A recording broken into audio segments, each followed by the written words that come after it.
حضور صلی اللہ علیہ وسلم نے نا فجر کی نماز پڑھائی، فجر کی، اور حضور فجر کی نماز پڑھا کے فرمانے لگے بھئی کسی بندے نے روزہ رکھا ہوا ہے آج؟ حضرت عمر کہتے ہیں رات کو میرا ارادہ تھا رکھوں، پر سویرے پھر میں نے گرا دیا، نہیں رکھا۔ حضور نے دوسری دفعہ پوچھا بھئی کسی نے روزہ رکھا ہے؟ تو حضرت صدیق کے اوپر نے ہاتھ کھڑا کیا، عرض کی یا رسول اللہ میں نے رکھا ہوا ہے۔ آپ حکم نہ دیتے تو نہ بتاتا، پر روزہ رکھنا بھی آپ نے توجہ دلائی ہے تو حکم بھی آپ کا بتاؤ تو بتا دیا۔ حضرت عمر کہتے ہیں حضور نے فجر کی نماز پڑھائی، فجر کی۔ دوسرا سوال پوچھا بھی کسی نے کسی بیمار کی تیمارداری کی ہے؟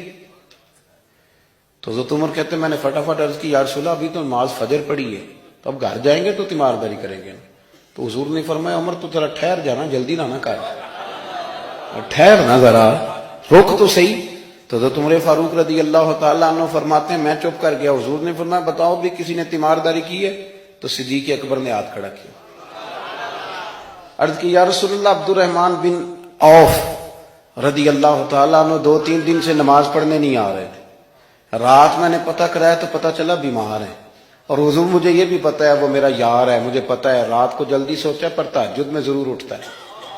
تو حضور میں بھی ذرا فجر کا وقت جلدی اٹھا ہوں تو فجر میں آنے سے پہلے عبد الرحمن ابن عوف کی تیمارداری کر کے آیا ہوں۔ حضرت عمر کہتے ہیں میں نہ ہلکا ہلکا ڈھیلا پڑ گیا۔ حضور نے تیسرا سوال پوچھا، فرمایا کسی نے کسی مسکین کو کھانا کھلایا؟ کھانا کھلایا ہے کسی مسکین کو؟ حضرت سیدنا عمر فاروق کہتے ہیں میں نے پھر عرض کی، میں نے کہا یا رسول اللہ ابھی تو فجر پڑی ہے، گھر جائیں گے کوئی چیز لیں گے تو کھانا کھلائیں گے۔ تو حضور پھر مسکرائے، فرمایا عمر تو ذرا ٹھہر نہیں جاتا، ذرا ٹھہر نہ، ذرا نظارہ تو کرنا، گویا یہ شان صدیق اکبر کا جلسہ ہو رہا، ذرا ٹھہرنا۔ حضور نے پھر پوچھا بھی کسی نے کسی مسکین کو کھانا کھلایا ہے؟ تو حضرت عمر کہتے ہیں لوگ سارے دائیں بائیں دیکھ رہے تھے اور میں چپ کے ابو بکر کو دیکھ رہا تھا، کہ مجھے پتا تھا کہ بولنا اسی نہیں ہے، اور دل میرا کر رہا تھا کہ کہہ دوں دیو جناب جواب، دل میرا کر رہا تھا۔ وہ سمجھ گئے تھے کہ سونا راضی کن کاموں میں ہو، بس یہ نقطہ انہوں نے پا لیا تھا۔ حضور نے فرمایا بتاؤ کسی مسکین کو روٹی کھلائی ہے؟ تو جناب سیدنا صدیق اکبر نے ہاتھ کھڑا کیا، عرض کی یا رسول اللہ سویرے اٹھا ہوں تو چھوٹا بیٹا بھی اٹھ گیا تھا، اور میرے وضو کرتے سنت پڑھتے ماں سے کہنے لگا بھوک لگ رہی ہے، تو ماں نے 2 روٹیاں بھی پکا دی۔ تو حضور ایک اس نے کھائی، دوسری اس کے ہاتھ میں تھی۔ جب ہم نکلے ہیں نا گھر سے تو دروازے پہ ایک فقیر کھڑا تھا، مسکین کھڑا تھا، کہہ رہا تھا رات سے بھوکا ہوں، کوئی دروازہ کھلنے کا انتظار کر رہا تھا، ابو بکر سب سے پہلے تیرا ہی کھلا ہے۔ تو حضور میں نا اس مسکین کو ایک روٹی کھلا کے آیا ہوں۔ حضرت عمر فاروق کہتے ہیں میں نے گردن جھکا لی، اور میرے رسول کریم نے فرمایا اے اللہ میرے ابو بکر پہ رحم فرما، اللہ میرے ابو بکر۔ وہ سمجھ گئے تھے، مزاج شناست سمجھ آ گئی تھی کہ حضور کن باتوں میں، اور نا اپنے اوپر وہ سارا کچھ طاری کر لیا تھا انہوں نے، طاری، ان کی ادائیں بالکل ڈھل گئی تھی نبی پاک کی اداؤں۔ 3 دن وہ غار ثور میں رہے تو ہمارے صوفیاء فرماتے ہیں کہ ان پر تجلیاں بھی پڑی محبوب کی معرفت کی۔ جب مدینے آئے نا نبی کریم کو لے کے، تو کچھ لوگوں نے حضور کی زیارت کی تھی، کچھ نے نہیں کی تھی، تو کچھ آتے تو نبی پاک کی دستبوسی کر کے بیٹھ جاتے، حضرت ابو بکر سے ہاتھ نہ ملاتے، اور کچھ صرف حضرت ابو بکر سے ہاتھ ملاتے اور حضور سے ہاتھ ہی نہ ملاتے۔ میری بات پہ توجہ ہے آپ حضرات کی؟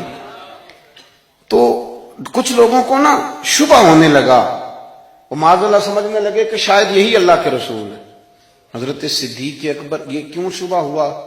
تو ہمارے محدثین فرماتے ہیں کہ ابو بکر صدیق بولتے بھی اس طرح تھے جو میرے نبی پاک کا طریقہ، بیٹھتے بھی اس طرح تھے جو رسول پاک کا طریقہ۔ کہتے ہیں انہوں نے امامہ باندھا ہوا تھا تو جو امامے کا پیچ حضور کا ڈھیلا رہ گیا تھا ان کا بھی ڈھیلا رہ گیا تھا۔ اس طرح اپنے آپ کو مزاج میں ڈھالا تھا، تو من شدی من تو شدم، میں اس طرح ڈھالا تھا مزاج میں، اس طرح کے کوئی فرق ہی نہیں نظر آتا تھا۔ وہ کہتے ہیں جب حضرت ابو بکر صدیق نے دیکھا نا کہ لوگوں کو تو شک ہو رہا ہے، کوئی میرے ساتھ ہاتھ ملا کے بیٹھ جاتے، تو حضرت صدیق اکبر نے کہا کوئی ایسا کام کرنا چاہیے کہ پتہ چلے آقا کون ہے غلام کون ہے۔ اٹھے، کندھوں پہ چادر تھی، وہ اتار کے نا تو حضور پہ سایہ کر دیا، لوگوں کو پتہ چل گیا کہ سایہ کرنے والا کوئی غلام ہے، اور جس پر سایہ کیا جا رہا ہے وہ آقا ہے۔